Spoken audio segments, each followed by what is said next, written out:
Olá, pessoal! Aqui é a Gabi Oliveira. Eu sou antropóloga, professora, mãe de 2 e moro aqui nos Estados Unidos. E esse é meu podcast, Uma Estrangeira. Hoje no episódio eu converso com a doutora Flávia Santos Lloyd. Gente, a Flávia, eu a conheci um tempinho atrás, a gente fez uma live juntas, aconselho vocês a irem lá dar uma olhada no Instagram dela. Ela é uma advogada brasileira que mora na Califórnia há mais de 20 anos e tem uma história de imigrante, de estrangeira, que é incrível, inspiradora e muito, muito importante para o momento que a gente vive hoje e, na verdade, sempre, viu? Eu fiquei tão feliz com a abertura dela, de topar contar a história dela. Ela mesma falou que foi uma história que ela acabou contando que ela nunca havia falado antes, né, numa entrevista. Então, eu acho que a Flávia mostra muito o poder dessa imigrante brasileira, estrangeira, mãe, advogada. Então, espero que vocês gostem a minha entrevista com a talentosa, brilhante doutora Flávia Santos Lloyd. Tudo bom, Flávia? Obrigada por ter topado a nossa conversa. A gente estava devendo, desde a nossa live, que eu amei. Eu falei, a gente tem que continuar esse papo. A recíproca é verdadeira. Nossa, muito obrigada mesmo. Nossa, esse podcast é ótimo. Eu ouvi todas as. Eu já sou uma follower, muito legal. Uns bate-papos muito legais, umas conversas com pessoas muito interessantes, muito legal. Ai, que bom, fico feliz, porque, nossa, eu achei que foi um mega achado a gente, se conectar, né, e aí a gente começou o nosso bate-papo ali na live, eu falei: "Não, agora é minha vez de escutar a história dessa", porque, assim, você realmente é a estrangeira, né, então A isso que eu acho estrangeira, fantástico. com E maiúsculo. Então, mas de verdade, super te agradeço por ter topado e queria muito começar do começo, porque eu lembro que quando a gente fez a live, pessoal que está escutando a gente, vão lá no Instagram, tá, da doutora Flávia, e vão ver nossa live que a gente vai fazer referência, mas você falou um pouco, né, da sua história. E eu falei: "Gente, a gente precisa documentar isso aqui no podcast, escutar", porque faz quanto tempo que você mora nos Estados Unidos? 22 anos, quase 23. Então explica como que foi a sua chegada. Aqui você tá agora está na Califórnia, né? Sim, sempre da Califórnia. Cheguei Sempre aqui na há Califórnia. 22 anos atrás, continuo aqui na Califórnia. Bom, uma longa história, mas deixa eu tentar resumir. Resume pra gente. Bom, eu sou de Santos, né? Sou de Santos, no estado de São Paulo, uma cidade, né, praiana, era muito, muito simples. Minha família é uma família de origem muito simples.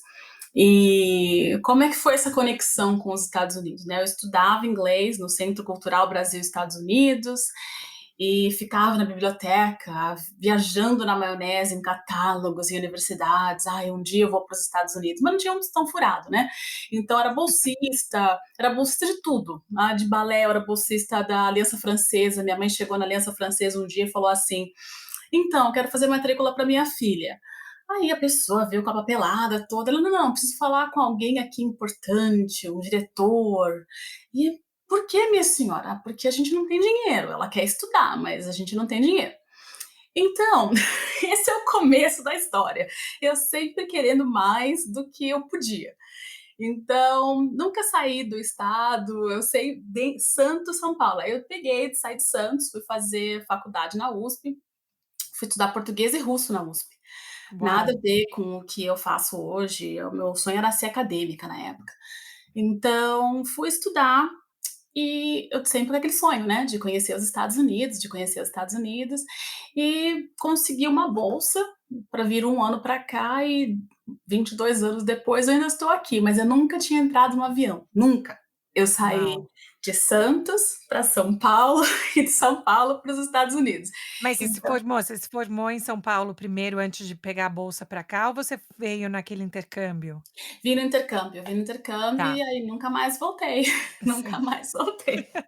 Mas foi assim, foi muita sorte, porque eu nunca tinha tido um passaporte, eu nunca tinha ido para lugar nenhum, e daquele momento sair do aeroporto de Guarulhos para vir para cá sem nunca ter tido a mínima, eu não sabia nada, nada do mundo.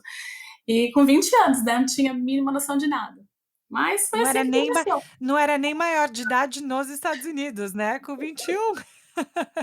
Mas e seus pais lá, você crescendo, assim, eu consigo imaginar você na biblioteca olhando os catálogos e tudo, mas você consegue identificar a origem dessa ideia aqui de querer olhar os Estados Unidos ou ter essa curiosidade específica com os Estados Unidos? Você consegue Olha, pensar? não era tanto os Estados Unidos, era fora do Brasil. Tá. Honestamente, era fora do Brasil. Era eu lia muito de madrugada, rato de biblioteca. Então, se fosse para a Europa, eu ia para a Europa, se fosse para os Estados Unidos, claro que os Estados Unidos eu tinha uma conexão maior por causa de estudar no Centro Cultural Brasil-Estados Unidos, mas eu também fazia francês, então eu tinha o sonho da França, eu tinha o sonho de qualquer lugar fora, mas não porque eu não gostasse do Brasil, mas é o sonho de Aham, conhecer outro lugar. aham. Então, nunca foi uma coisa permanente, nunca foi uma coisa que eu tinha a intenção de largar o Brasil, porque eu tinha problemas com o Brasil, não, mas eu queria conhecer o mundo. Eu queria conhecer o mundo. Então, meus pais, ah, sabe, sempre. Minha mãe é professora do Estado, meu pai não tinha educação primária, mas ele lia muito. Então, essa paixão dos livros, essa paixão de ficar lendo, meu pai lia a revista Veja, meu pai lia o Almanac Abril, meu pai era assim, meu pai faleceu, então ele lia muito. Então, e ele vendia livros, ele conheceu minha mãe na Hã. faculdade, na Universidade de Santos, gente, agora está me faltando o nome, não é Unisanta, é a Católica de Santos. Ele conheceu minha mãe lá e ele vendia livros na universidade. Então, minha mãe estava fazendo faculdade de História e conheceu meu pai lá. Mas meu pai lia mais do que todos os PhDs da universidade com educação primária. Então, essa conexão de querer conhecer o mundo, de querer, sabe, veio deles, dentro da simplicidade deles, de me dar aquela, olha, estuda porque você vai conhecer o mundo estudando. Então, era o meu Hum. foco de sempre estudar, estudar, estudar, porque estudar ia me tirar daquela situação. Então, Hum. foi assim. Mas aí quando você veio pra cá com essa bolsa, com 20 anos, como que eles se sentiram, seus pais? Eles falaram: "Ai, agora ela foi atrás, a gente incentivou tanto e agora ela se foi". Meu pai ficou arrasado, né? Meu pai ficou arrasado, falou para minha mãe que eu não voltava mais, que tinha dado tchau para a filha dele. Minha mãe não acreditava no que meu pai falava, mas meu pai falou assim: ela não volta mais, ela não volta mais. E no final, quando as coisas complicaram para mim aqui, que começou bem, foi muito, as coisas começaram muito bem aqui, ficaram muito ruins, depois ficaram muito bem de novo. Mas Hum. quando as coisas complicaram para mim aqui, meu pai falava para minha mãe: tá vendo? Eu falei para você que ela não voltava mais. Mas mesmo assim, me apoiaram muito. Engraçado que hoje eu sou mãe, né? E eu imagino o meu mais velho morando em outro estado e eu morro. Ele mora na Flórida, gente. E eu morro. Eu tô aqui na Califórnia, sabe? Um avião, rapidinho, 6 horinhas eu tô vendo meu filho. Então eu consigo ter um pouco mais de empatia com os meus pais, com a decisão que eu tomei, que na época, com 20 anos, eu não entendia nada.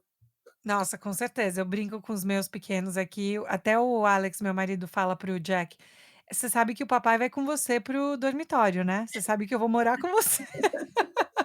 E ele fala: "Não, pelo amor de Deus, não". Eu falo: "Gente, a gente, né, assim, eu acho que a gente tem até essa vivência, até essa ideia de querer ficar mais próximo, até porque a gente sabe o que que a gente colocou nossos pais, né, de ficar longe, de ter essa vida Exatamente. longe da culpa". Exatamente. Eu olho assim: "Meu Deus, olha o que eu fiz com os meus pais", mas só agora, adulta, madura, olhando para trás, eu vejo: "Nossa, olha o que eu fiz com eles, porque o meu filho está morando 6 horas de mim, eu tô quase morrendo, imagine 12 horas sem a mínima condição de vir me visitar", como meus Uhum. pais. A gente ficou anos sem se ver, né, porque eu não tinha documentação, enfim.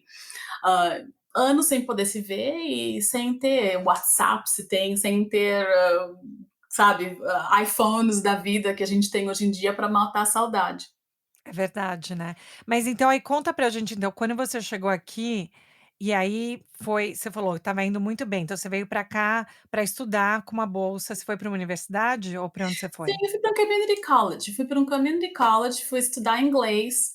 Uhum. Engraçado que a gente pensa que sabe falar inglês, né, chega Tá. aqui, você vai ao McDonald's e eles falam "for here to go", que foi o que aconteceu comigo, eu "for here to go where?" E eu não conseguia entender. E a senhora brava comigo, porque não entendia, né, eu sou negra, né, então a pessoa olha para mim e pensa que eu sou americana, e ela: "For here to go", I'm "For here to go", e eu não entendia. Então eu vim aprender inglês, porque eu descobri a pólvora, eu descobri que eu não sabia falar inglês. Então Adorei. Quando eu vi que eu não sabia falar inglês, então foi bom, eu comecei aqui, aí eu comecei a fazer um AA em jornalismo, então terminei o curso de inglês, fui fazer um AA, e essa era o plano inicial. Aí depois voltar para cá depois de um ano, porque não ia ter mais dinheiro para ficar aqui depois de um ano. E aí as coisas Fala para as pessoas rapidinho, o que que é o AA? O que que seria o ah, equivalente é ao quê? um Associate's Degree, que é como se fosse um certificado vocacional no Brasil. É um curso Uhum, de uhum. 2 anos comparado ao bacharelado de 4 anos. Então, é um Associate's Degree, um técnico, né, um vocacional que a gente tem no Brasil. Então, seria o objetivo, o plano, né, na época, Aham. era fazer esse curso de jornalismo de 2 anos no Community College, que é como se fosse uma faculdade, não é uma universidade, aqui na Uhum. Califórnia, em Huntington Beach, e Hã. depois ia transferir para UCLA, que era o objetivo, o sonho desencantado, eu ia Ah, transferir para UCLA e continuar os últimos 2 anos. E para isso eu precisava de bolsa, porque eu não tinha como ficar aqui sem bolsa. Então, esse era o plano. tá. E só que aí o que que aconteceu na realidade? Bom, na realidade, chegou na hora de vir embora, eu não tinha conseguido a bolsa, não tinha conseguido fazer a transferência. Tinha até um dinheiro, mas não era o suficiente para fazer a transferência do curso. E eu conheci o pai do Lucas, do meu mais velho. Eu tenho 2 filhos, um de 20 anos e o outro de 17 meses. É uma outra história. Então, É só para as pessoas saberem que você podia ser tipo irmã desses meninos, porque sinceramente, sério, uau, eu preciso tomar da sua água, mas eu tenho continua. 42 anos. Eu tenho Não, 42. mas tá, daí continua, daí chegou na hora de ir embora, daí você conheceu Eu o pai conheci do o pai do Lucas. Lucas. Tá. E conheci o pai do Lucas, e aí ele falou para eu ficar, que para eu ficar. E aí eu engravidei. E a gente casou, eu engravidei, ele não queria ter o neném, e eu queria ter o neném. E aí ele falou: ou a gente tem o neném, ou você tem o neném sozinha, ou você continua comigo. E eu falei: não, eu vou ter o neném. Então, na época, para ser bem honesta, a minha família falou para eu voltar para o Brasil. Certo, a minha família falou para eu voltar para o Brasil, que eles iam me apoiar, porque eu não tinha contado todo o entrave, né, que o meu marido Hum, me deixou com grávida, porque eu não queria a criança. Ah, aí eu então eu fiquei naquela coisa: vou, não vou, vou, não vou. Mas eu sou muito orgulhosa, eu não queria voltar com o rabinho entre as pernas e, hum, olha, foi um fracasso da Universidade de São Paulo, depois de hum, ter passado todo aquele perrengue, porque para entrar na USP foi uma novela, porque eu vim de escola pública. Então, uhum. no último ano da faculdade, do colegial, né, na época a gente falava colegial, Eu no também último falava ano do colegial. colegial, eu convenci a minha mãe a deixar eu estudar à noite numa escola péssima, para eu poder estudar durante o dia para fazer o cursinho.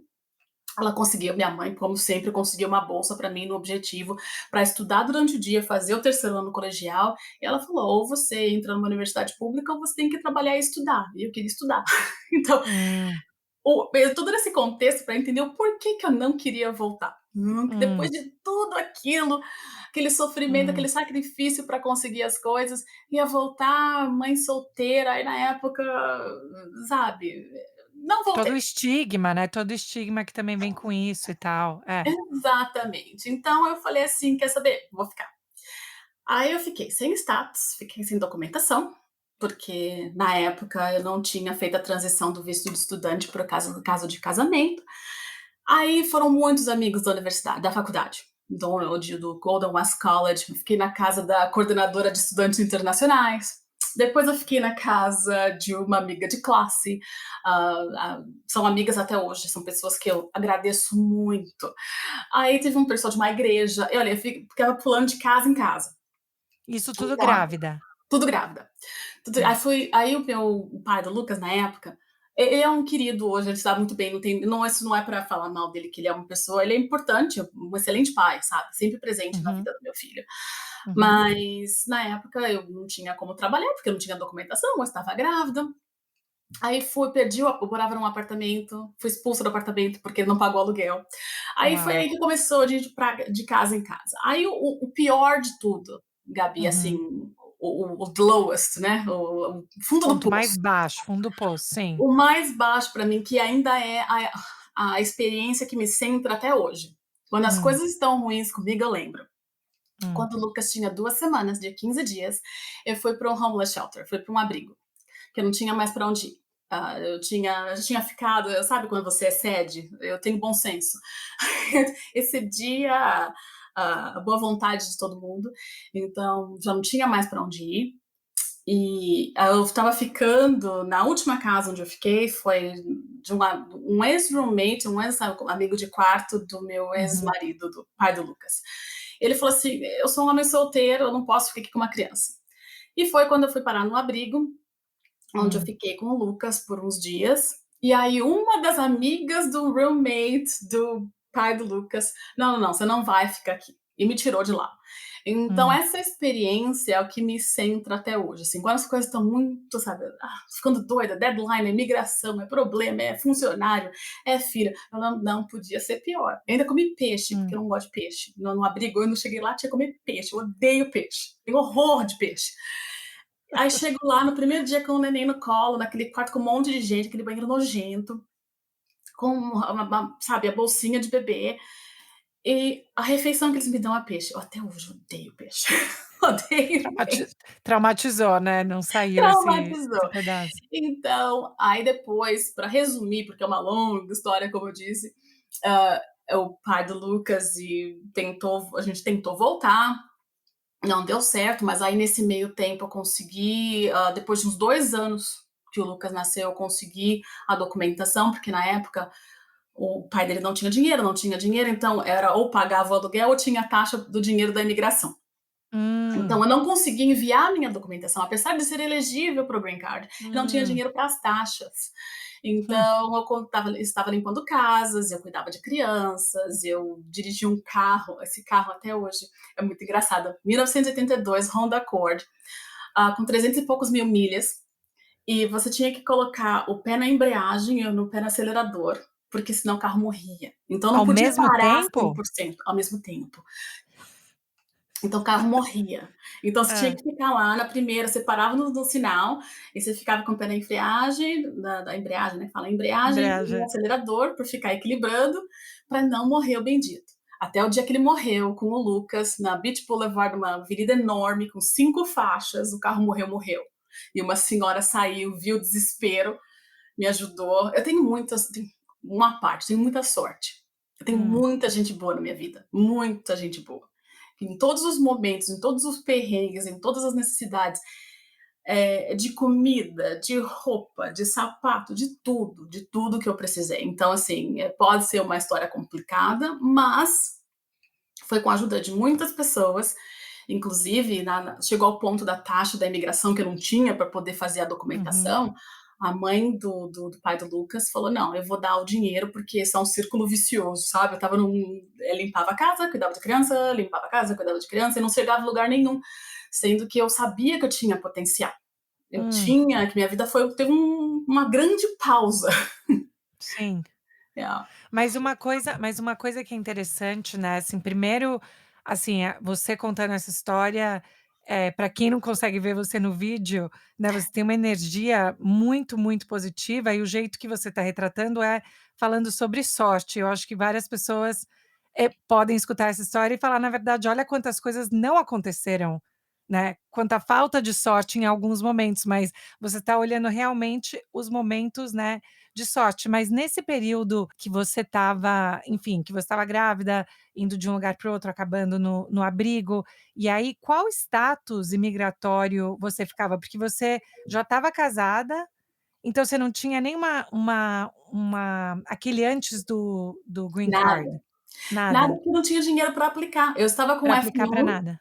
o Então F1 seu F1 expirou. venceu, tá, E eu entendi. fiquei sem status, porque eu não mantive meu I-20, não tinha condição de manter o I-20, e depois eu não tinha o dinheiro das taxas para imigração. Então, eu estava casada com um americano, Uhum, mas não tinha simplesmente a condição financeira de mandar a documentação. Então, assim, cada subemprego, separar a linha, eu trabalhei de separar a linha, gente, uma coisa assim bárbara. Ah, fazer post-its, sabe aqueles mail marketing, que aqueles correios, aqueles Sim. envelopes que tem um post-it em cima? Eu escrevi aquilo, 1.000 envelopes, $30. Então, você escrevia 30 vezes, colocava o negócio, entregava cada coisa assim de envelopes para ganhar $30. Literalmente separar a linha. Era um trabalho absurdo de separar a linha. Nossa, e assim, e seus pais, sua família no Brasil, eles sabiam do que estava acontecendo com você nesse nível de detalhe ou você meio que peneirava o que estava Eles acontecendo? sabiam que as coisas estavam ruins, mas não sabiam, acho que o tamanho da encrenca. E assim, eles não tinham recursos, certo? A gente Uhum, morava, até hoje, a gente mora num apartamento super simples. Eu dividia os quartos com os meus 2 irmãos. Então, sempre fomos muito simples. Então, se eu falasse, eu ia criar hum, mais problemas, porque eles não tinham recursos da onde tirar, certo? hum, Chegou um ponto que um tio meu, que até hoje, assim, eu sou muito agradecida também, porque eu sou poliana, viu? Eu hum, tento encontrar o positivo em tudo. Tudo, tudo, tudo, tudo. É um tio meu, o tio Mauro, que viu que a situação estava mais complicada, aí ele conseguiu mandar um dinheirinho, mas não era muita coisa, mas para ajudar para sair daquele buraco. Mas estava naquele limbo jurídico porque não tinha opção. Não sabia de hum, non-profit, eu não sabia de. Eu era completamente ignorante. Não sabia de non-profits, não sabia de recursos. Tem um fee waiver para quem não tem dinheiro, certo? Tem hum, uma coisa que é uma isenção dos custos, porque eu estava na linha da pobreza e então, consequentemente, eu não precisava pagar as taxas. Então, 2 anos uhum. e meio da minha vida, se não me engano, ou mais, ah, sem documentação por falta de informação.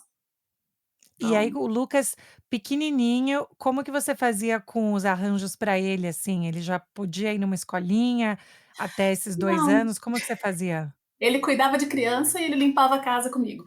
Então era o meu Ele ia junto com companheiro de você? ferro. Sim. Por isso que eu não arrumava um outro emprego, porque ele tinha que vir comigo.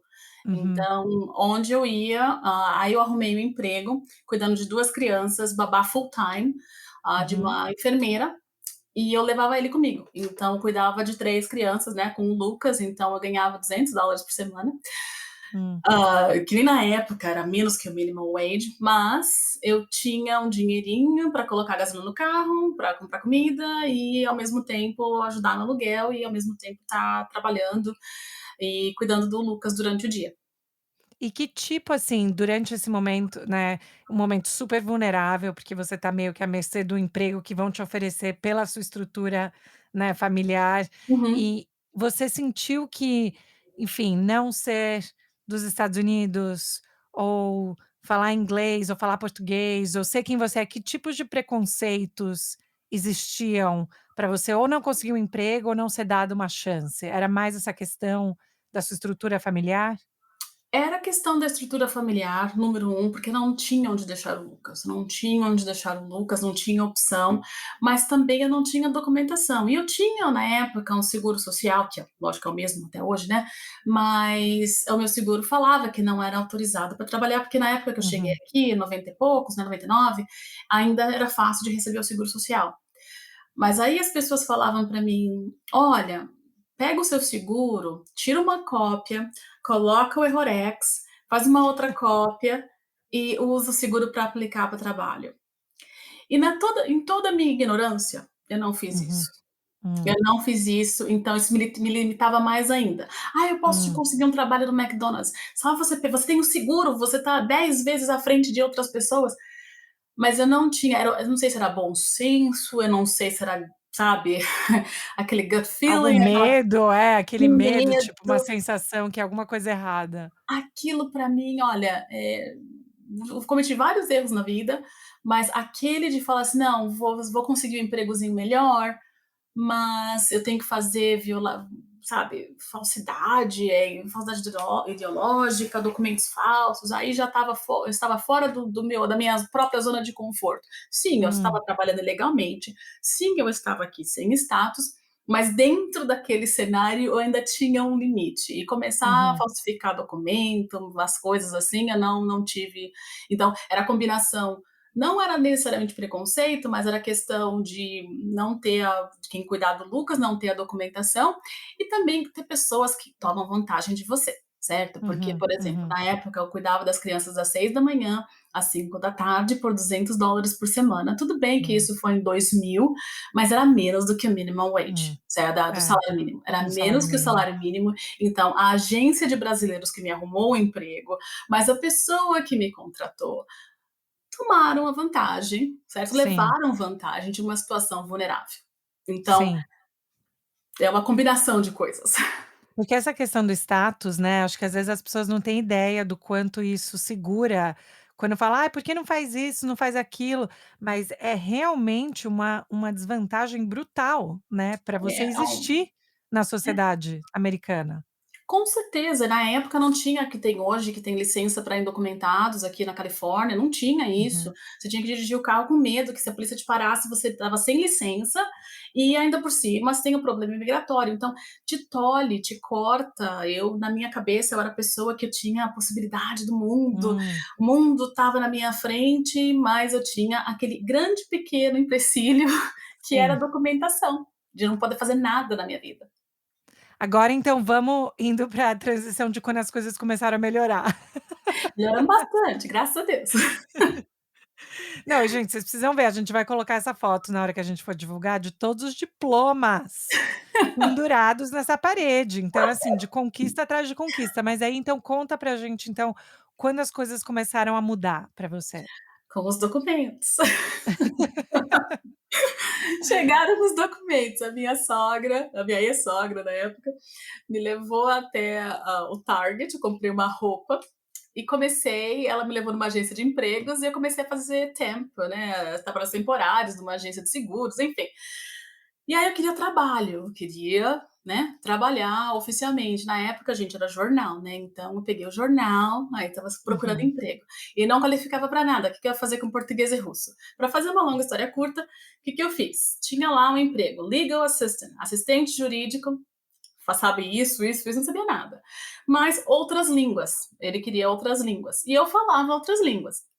Mais uma vez o bom senso me ajudou, porque eu sabia que o currículo estava fraco. Fui na época na internet, na biblioteca, peguei um exemplo de carta de introdução e escrevi a carta, porque o currículo não tinha nada. Então, assim, vou fazer o quê, né? Vou escrever uma cartinha. E escrevi a carta, mandei por fax, me chamaram para uma entrevista e eu consegui esse emprego num escritório de advocacia. hã, E eu não tinha a mínima experiência jurídica, a única coisa que eu sabia que era o meu processo, o que aconteceu comigo, aham, como é que foi, na época era bem, sabe, começo dos anos 2000, então eu não tinha experiência nenhuma com nada, mas eu tive liga com o dono da empresa, a empresa gostou, o advogado gostou de mim, e eu comecei fazendo tudo, cópia, entregando café, sendo recepcionista, ajudando com a documentação, eu não sabia escrever e-mail, eu não sabia escrever carta. Mas a gente aprende. Falei que falava espanhol, mas não falava. A assistente, a Rita, nunca vou esquecer dela. A Rita, você não fala espanhol, né? Eu falei assim, não. Ninguém precisa ficar sabendo disso. Ela me ajudou. Hoje eu falo espanhol fluentemente com a ajuda da Rita. Mas ah, eu precisava do trabalho. Então eu fiquei lá 12 anos. 12 anos da minha vida. Então eu comecei como uma recepcionista, cafezinho, assistente, aí depois eu virei assistente jurídica. Aí eu falei assim: não, eu tenho que começar a estudar de novo, né? Porque hum, agora as coisas estão estabilizando, já tinha separado do pai do Lucas já fazia tempo, eu estava com meu apartamentinho, o Lucas ficava com uma vizinha que era brasileira, comia papinha brasileira, comida gostosa. E, mais uma vez, um monte de gente que ajuda, né, para conseguir apartamento aqui não é fácil, para brasileiros que me ajudaram. Por isso que eu sou muito agradecida à minha comunidade, porque na hum, hora do perrengue estavam todos lá para mim. hum, Então, aí eu fiquei lá 12 anos, aí eu fiz um outro bacharelado, fiz bacharelado em comunicação, fiz o mestrado em relações internacionais e o doutorado em direito, tudo trabalhando lá. hum, E foram 12 anos da minha vida. Eu virei supervisora, gerente, aí virei advogada. Aí depois eu saí de lá e fui dar aula tempo integral. Eu dava aula preparatória do cursinho da Ordem dos Advogados aqui, tempo hum. integral, e eu advogava tempo integral. Não era um E qual que ritmo. era qual que era o seu foco quando você advogava naquele tempo integral? Migração, sempre migração. Sempre foi imigração? Sempre imigração, desde 2000. 2001 ou 2002, agora tô me falando, 2002. Desde 2002, sempre na migração. E eu me apaixonei, eu adorava aquilo. Eu adorava, aqueles clientes eram meus clientes.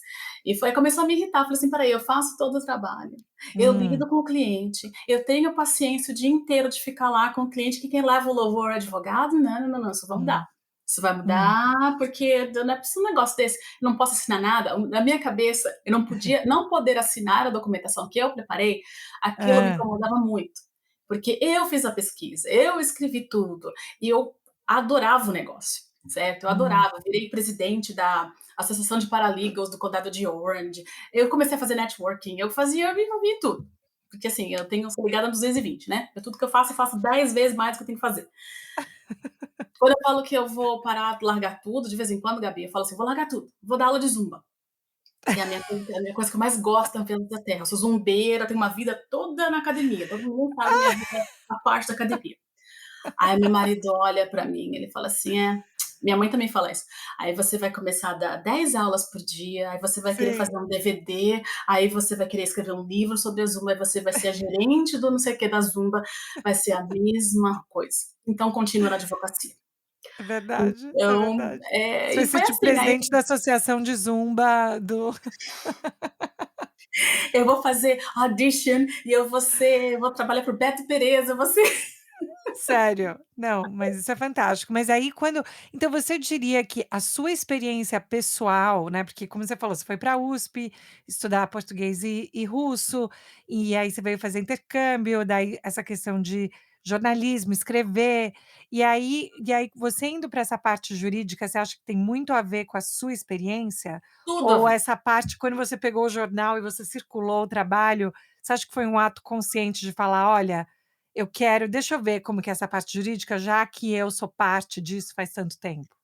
Não, por isso que é minha paixão, é porque eu sei o que que eu as pessoas quando eu vendo um caso, vamos dizer assim, eu estou vendendo o meu Hum, sonho da minha vida, do que eu queria. Então, isso assim, eu tenho uma empatia com o meu cliente, por mais irritante que às vezes eu falo assim, ah, eu vou ficar louca com esse cliente. Mas eu tenho empatia porque eu sei o que é querer muito aquilo, certo? Querer hum, muito e não ter aquilo, ou ter. Então, não, totalmente consciente. Foi uma coisa, quando eu vi imigração, e eu fiquei lá 12 anos, eu tive outras oportunidades de sair do escritório, eu tinha minha documentação, eu estava estudando, hum, eu gostava do trabalho, na época dos 12 anos que eu fiquei, depois mudar para o mundo acadêmico, eu sempre gostei daquilo. E eu não. Você pode me oferecer rios de dinheiro para fazer contratos, que é uma área muito mais lucrativa do que migração. Não é a minha paixão é migração. Minha paixão é hum. isso, é ver as pessoas começarem do nada e se sair, sabe, renascer de novo. É muito gratificante, muito E gratificante. e Trabalhei quando que 12 você anos, começou e quando que você começou a sua o seu escritório? A sua própria 2016, tá. E aí foi 2016. depois que você ficou dando aula, você resolveu aí montar o seu escritório? Sim, olha só que interessante. Eu pensava que eu não estava passando tempo com meu filho, porque na época era só eu e o Lucas, e eu falei assim, eu dava aula tempo integral e eu advogava tempo integral. E os meus chefes, na época, não tinham filhos, então eles não tinham esse conceito de, tem que ir num game, num jogo dele, participar das atividades. Aí eu falei assim, quer saber, eu vou juntei um ano para poder abrir um escritório e dar aula part-time, meio período. E aí eu falei assim: não, vou ter uma vida melhor, eu vou trabalhar pouquinho, vai ser mais difícil financeiramente porque não vai ter estabilidade, mas eu consigo fazer isso. A ideia era eu trabalhar sozinha, só eu e a Dayana, que até hoje está comigo, quando eu comecei em 2016, eram só nós duas, ela meio período, e eu trabalhava integral, porque o meu objetivo era ter o law practice, né, o escritório bem Uhum, pequenininho, dar aula para ter uma vida financeira um pouco mais estável, mas ter uma qualidade de vida melhor para cuidar do meu filho, o que não uhum. aconteceu. Que você trabalhou 10 vezes mais. Exatamente. Hoje somos 10 advogados, 30 pessoas. Então, Nossa. é os 220, esse é o problema. Então, foi, não foi com essa intenção, a intenção de abrir o escritório não é porque eu estava com raiva do meu chefe, até hoje eu dou aula para o meu chefe, no curso dele lá, eu dou aula há são pessoas queridas, todos os meus chefes, eu me dou bem com todos, mas a intenção era realmente só ficar com uma coisa pequenininha. Hoje nós estamos com 30 pessoas. Então cresceu bastante, graças a Deus. E uma das coisas que eu também adorei saber da última vez que a gente estava conversando, até pelo meu trabalho, né, de ser tão focado em famílias que passam, né, por coisas assim de separação e de detenção e todas essas coisas de trauma. E eu lembro de você falar que você antes tinha muito desses casos, mas que também te afeta muito Muito. pessoalmente, que você tem que pensar, né, porque eu sempre penso nisso assim também, apesar de eu não estar fazendo a diferença igual você faz, mas eu penso assim, em pesquisa, às vezes eu não posso pegar um projeto de pesquisa, porque eu não estou com a mente pronta para ser produtiva naquilo, então eu não acho que vai ser bom. Então como que foi o seu processo de pensar assim: "Bom, esses são os casos de imigração que eu trabalho agora, mas eu tenho que meio que ir para outro pedaço, porque esse aqui está ficando muito difícil para mim pessoalmente"? No escritório onde eu fiquei os 12 anos, era mais defesa de deportação, casos de família, casos complexos de perdões, pessoas que tinham que passar um ano fora para poder voltar. Enquanto era extremamente gratificante, porque você fica perto da sua família, você conhece, você faz. Tem pessoas que até hoje, 20 anos depois, ainda tenho contato, porque, enfim, você se apega demais. Eu cheguei a, sabe, fazer coisas que eu não deveria, de levar gente para casa, porque eu ficava com pena. Enfim, aquele trabalho, ele é muito gratificante, mas ele é muito, emocionalmente, difícil, Desgastante. é É. desgastante, é muito desgastante.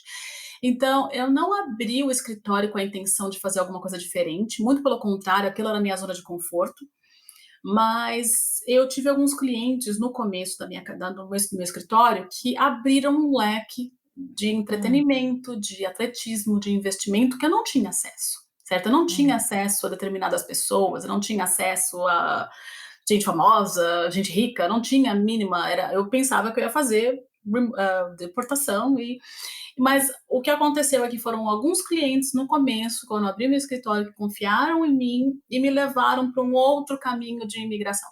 Então, hoje eu trabalho com bandas, eu trabalho com entretenimento, eu trabalho com artistas, eu trabalho com investimento, e eu gosto de fazer esses casos porque eu não fico emocionalmente hum, atrelada a eles. Sim, no meu escritório a gente faz asilo político, mas a doutora April que faz. Nós temos casos de deportação, a doutora Angélica que faz. Eu faço até o intake, né? Mas eu passo uhum, para elas, porque elas são as profissionais que vão ser mais objetivas do que eu. Então a hum. gente tem que saber qual é o nosso limite. O meu limite eu começo a ficar numa spiral, eu vou entrar num vortex de loucura, que, ai meu Deus, o meu cliente. Tem um ou outro que eu faço, certo? Tem clientes que estão comigo há muitos anos, então eu faço o caso de deportação, ah, mas não é a minha preferência, porque Hum, não é. Eu sei que eu posso ser muito mais eficiente e muito mais produtiva em outra uhum. área, e é melhor para todos os envolvidos. Eu acho que é melhor um profissional que tenha mais objetividade do que eu. E a gente até vê muito isso, né, até com quando eu estava cobrindo mais em 2018, né, com a questão de a política de zero tolerância, separação de família, vários advogados estavam sentindo essa questão do que a gente chama do burnout, né, eles estavam exaustos, e aí começou a ter menos pessoas para fazer aquilo de tão intenso que ficou. Então eu também fico pensando que na profissão precisa ter um pouco essa ideia de cuidado, de autocuidado, né, emocional, porque senão não vai sobrar ninguém para Com fazer esse trabalho. certeza. Esses últimos 4 anos, eu falo assim: olha, os últimos 4 anos da administração do Trump, sem querer entrar em política, se alguém nós que sobrevivemos, entre mortos e feridos, nós que Sim. sobrevivemos, assim, foram anos muito difíceis, uma instabilidade, uma coisa muito triste para os nossos clientes. Então a gente brinca assim, os advogados, né, da Associação de Advogados de Imigração dos Estados Unidos. Tem vários grupos no WhatsApp, gente, no Facebook, igualzinho. Então a gente comenta, quem está começando a advogar agora não sobreviveu os últimos 4 anos, entendeu? Tem o Guard of Honor de sobreviver os 4 anos do Trump. Mas muita gente se desligou dessa área, porque não é Hum. uma área que dá para você cobrar muito, Uhum, certo? uhum. Na verdade, vou te dar um exemplo. Tem um caso no escritório que, da época, quando a gente aceitou o caso pro bono, né, de graça, a gente não tá cobrando nada.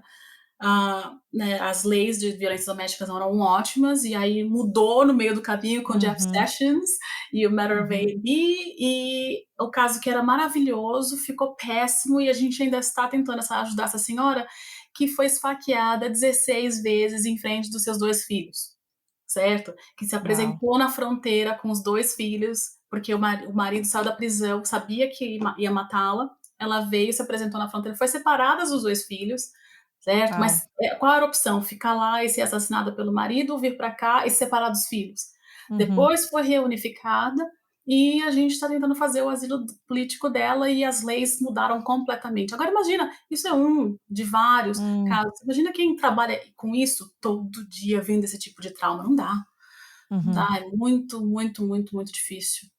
16 E vezes aí saqueado, absurdo. não, isso assim, e pensando nisso, né, que você estava falando, porque eu lembro quando essa lei de violência doméstica, né, mudou e o pânico que isso gerou em termos de reconhecer que tipo de ajuda pode ser dada, e eu também e faz total sentido você estar falando dos sobreviver os últimos 4 anos, era todo dia era uma notícia nova, né, eu imagino que para os E ruim. advogados de imigração, alguém chegava para você e falava: "Doutora Flávia, será que vai dar para fazer isso?" Você falava: "Na verdade eu não sei, porque quem sabe se amanhã tem uma nova, né, legislação ou uma nova, política pública, né, que é seguida, que às vezes nem é legislação, mas é o que eles estão fazendo, né, na fronteira." Com certeza, por isso que agora estou felicíssima, assim que algumas coisas estão mudando, certo? Ainda ontem saiu a decisão da Corte Suprema, mas no geral, gente, no geral, No geral. é uma outra disposição, são coisas positivas, a gente consegue dar um pouco mais de confiança para as pessoas. Nossa, as coisas estão melhorando. Não estão boas ainda, mas estão melhorando. Então, isso dá um gás novo, sabe? Dá uma. Dá um Ok, gásão. vamos É. continuar, porque vale a pena continuar na luta. E aí quando que você casou e teve seu outro filho? Pra gente ter a história inteira. Quantos anos ele tem, o mais novo? 17 meses. Ah. Ai, É o meu Benjamin. Deus! É o Benjamin, 17 meses. Gente, ele é um mini, ele é um É um neném. meme, exatamente. Ele tem uma pequena diferença entre filhos. Eu Mas, não tenho. gente, ele também é um bebê da pandemia, né, também, tipo, nasceu, assim, no meio, Nasceu no teve dia os 17 primeiros de março. Um dia antes do dia depois do lockdown, ou acho que a Califórnia fechou dia 16. Eu lembro que eu estava em trabalho de parto, com o telefone na mão, fez com a minha office manager, porque a gente tinha que fechar o escritório. Então foi ou no dia que ele nasceu, no dia anterior que ele nasceu, porque eu sei que eu estava fechando o escritório no dia que eu fui em induzida, trabalho né? de parto. Então, no trabalho de parto lá, fechando o escritório, para ter todo mundo em casa, levar computador, porque a pandemia estava começando. Ai, mas olha só que ótimo, pelo menos você tem um que tá longe, tudo bem, mas tem um que acabou de começar a vida, então vai ficar com você muito tempo ainda. Olha, não é para os fracos começar de novo não, gente. Eu casei de novo, né, e o meu marido atual não tem filhos, então Aham. nunca tenho tempo bom para ter filho, né, assim, eu não tenho. Quando eu tinha 20, eu tive o Lucas com 22. Quando eu tinha 22, eu era muito nova, eu não tinha onde morar. Agora eu estava no auge da carreira, então como é que eu vou conseguir conciliar trabalho, viajar, funcionário, enfim, conciliar tudo e ter o Benjamin. E depois de velha, né? Não, Não, a gravidade. Como é que é é? que o sistema Emo. é geriátrica, né, eles chamam, mas É, também qualquer coisa acima de 35 anos, aqui eles já começam a achar que a gente é, enfim, que passou tá do no fim da ponto. vida. É muito Como é que é? desespe Advanced Medical Age, a idade avançada, gravidez geriátrica, um negócio assim. É um trauma. Você fala: "Gente, mas eu tô super em forma, não sei do que vocês estão falando, eu tô lá na minha zumba." Exatamente. Todo dia de manhã. Hoje de manhã, às 5h30, eu estava na academia, gente. Mas como é que pode ficar no dia assim? Tudo bem que eu sou mais velha, mas também não precisa me deixar me sentindo assim, tão mal. Mas e quais são as diferenças? Deve ser uma coisa super interessante para você pensar, né, aonde você estava e tudo que você passou quando o Lucas nasceu, e agora aonde você está com o Benjamin quando ele nasceu, né. Imagino que você deve se sentir também muito orgulhosa da sua trajetória. Aí eu tenho, assim, eu agradeço a Deus, agradeço a saúde, agradeço as pessoas, então, assim, é diferente. O Lucas, quando eu estava tão reacionária, tentando sobreviver todo dia, então era reação, Uhum. eu não aproveitei as coisas como eu estou aproveitando do Benjamin. Eu não tenho tempo agora, tem dia que eu não vejo o Benjamin, é o que é, são 10 horas no escritório, às vezes mais tempo do que isso, então eu saio, ele está dormindo, eu volto, ele está dormindo, mas eu acho que eu aprecio mais, porque eu vejo que passou muito rápido. Hum, Esses 20 anos do Lucas passou muito rápido, certo? E agora para conversar com ele é difícil, porque ele tem a vida dele, tem os amigos dele. Aí eu falo: "Não, o Benjamin quer colo? Não, vou dar colo sim, porque depois ele não vai querer mais colo". Então, é um ponto de referência, eu falei assim: "Olha só, não, o Lucas, eu tenho que agendar para ligar para o Lucas um dia desses. Não, não, não, não, deixa eu aproveitar o Benjamin". Apesar que eu sim. vou ver o meu Lucas agora dia 4, tô animada para vê-lo. Ai, que máximo. Eu tô animada para vê-lo, mas é engraçado, porque são pontos tão diferentes da vida, então eu ainda continuo não vendo o meu filho, como aconteceu com o Lucas quando eu trabalhava não nesse escritório, tinha outras responsabilidades. Eu estudava, né? Porque eu fiz tanto o outro bacharelado, mestrado e doutorado, com o Lucas passando, crescendo, né? Então eu nunca fui. Crescendo. Quando eu fui fazer a ordem dos advogados, eu falei para o Lucas: olha, eu não vou te ver por 4 meses, que eu tenho que estudar, mas eu preciso fazer esse exame, eu preciso passar na primeira vez, e depois eu volto a ir nos seus jogos, nas suas coisas né, ah, da vida Da no geral. escola, da vida, é. E assim, você tem saudade do Brasil? Tem, E o tem. que que você tem saudade do Brasil? E você pensaria em voltar a morar no Brasil? Voltar a morar não, voltar a morar não, assim, eu gosto de ir, eu tenho meu trabalho lá também, tenho a minha família, mas morar não. Morar aqui eu sou muito agradecida às oportunidades que esse país me deu. Aqui as oportunidades que eu tenho aqui, que eu tive aqui, quem eu fui e quem eu sou, eu acho que isso foi nos Estados Unidos. Essa mobilidade social que a gente tem aqui, que a gente não tem no Brasil. Hum, hum, Certo? No Brasil, talvez eu continuasse naquela vida, nada contra, mas eu não ia ter as oportunidades. Talvez se eu continuasse no mundo acadêmico, não sei, hum. mas enfim, eu gosto, eu quero que eu me aposente lá, mas para voltar não volto. Mas você visita? Visito, porque eu tenho que trabalhar, eu tenho muito cliente lá, então eu E trabalho e muito. e imigração também, relacionado com imigração? Uhum, Mas em aí termos como que brasileiros. faz? Você pode exercer lá e nos Estados Unidos como Não, advogada? eu não sou advogada no Brasil, né, então os meus clientes são clientes brasileiros que estão imigrando para cá. Então Ah, eu faço entendi. muita reunião no mundo normal, né, esquece a pandemia, né, gente. Né, Sim, a pandemia é complicado, sim. mas eu tenho clientes, tenho reuniões, pessoas que estão vindo para cá, eu trabalho muito com entretenimento, então eu tenho clientes que são empresas brasileiras que estão trazendo talento para cá. Então, Hum, e antes da pandemia era tudo feito, o Brasil é diferente, né, tudo feito pessoalmente, é hum, o toque de mão, é a conversa, é o almoço, é a janta, é a festa. Então, uhum, os grandes partes dos meus negócios são feitos em festas, né, no mundo anterior que a gente vivia. Hoje aham. em dia é Zoom, mas antigamente era tudo ir na festa, ir na conhecer fulano, conhecer ciclano, jantar na casa do ciclano e assim as conexões são feitas. O Brasil é muito assim, então eu sempre que vou para o Brasil, eu estou sempre fazendo negócios ou estou palestrando, fazendo algum tipo de coisa.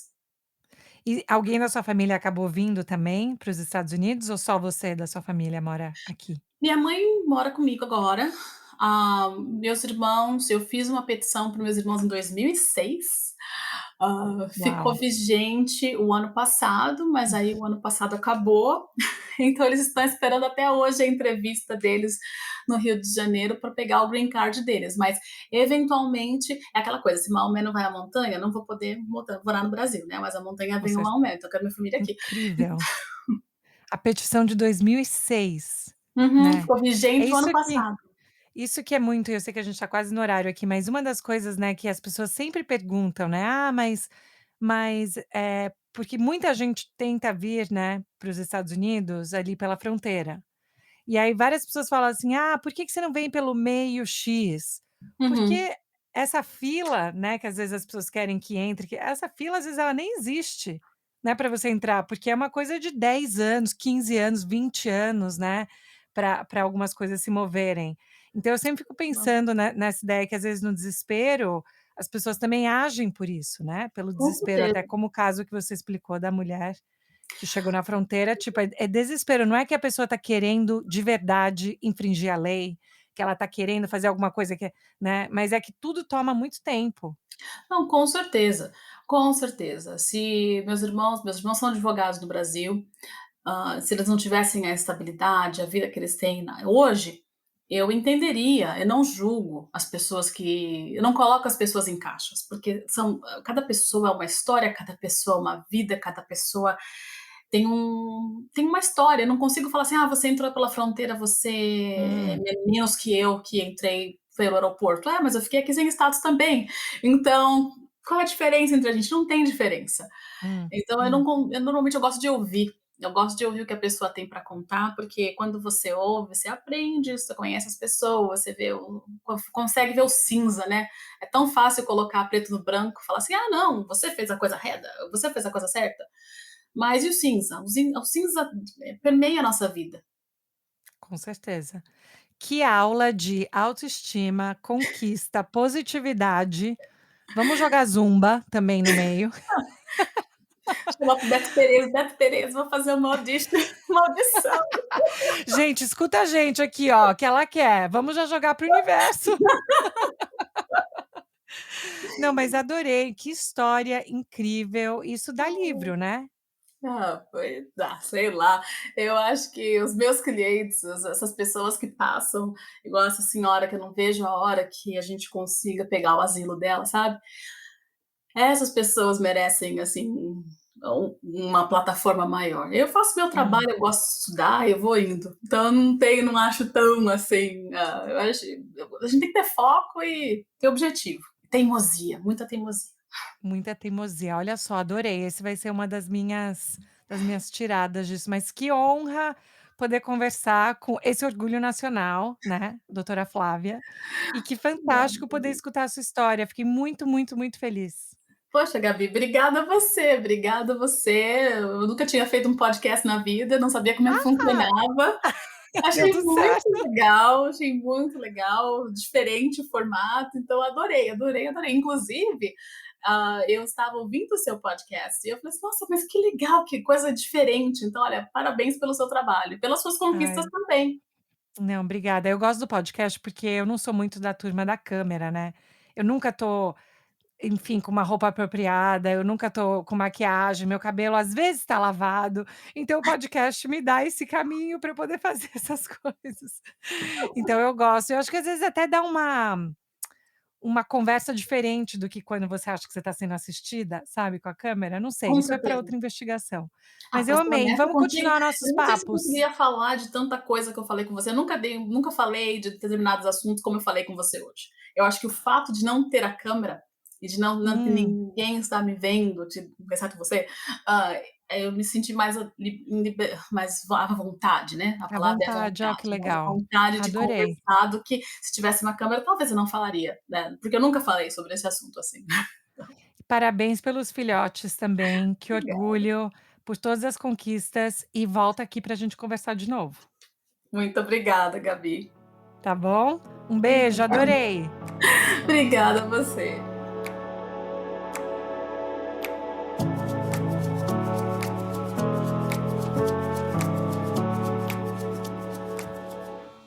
Pessoal, amaram essa entrevista com a Flávia? Que fantástico, né?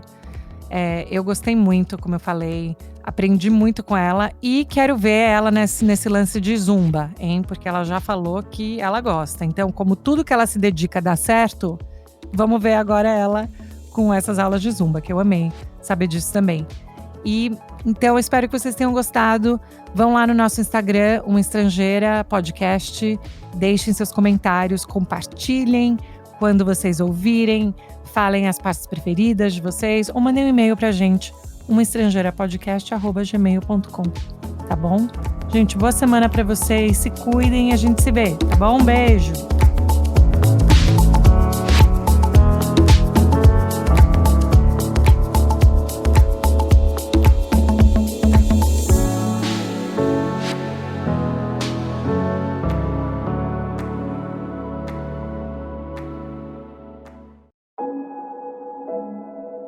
Esse podcast foi editado por Fábio Guerrara.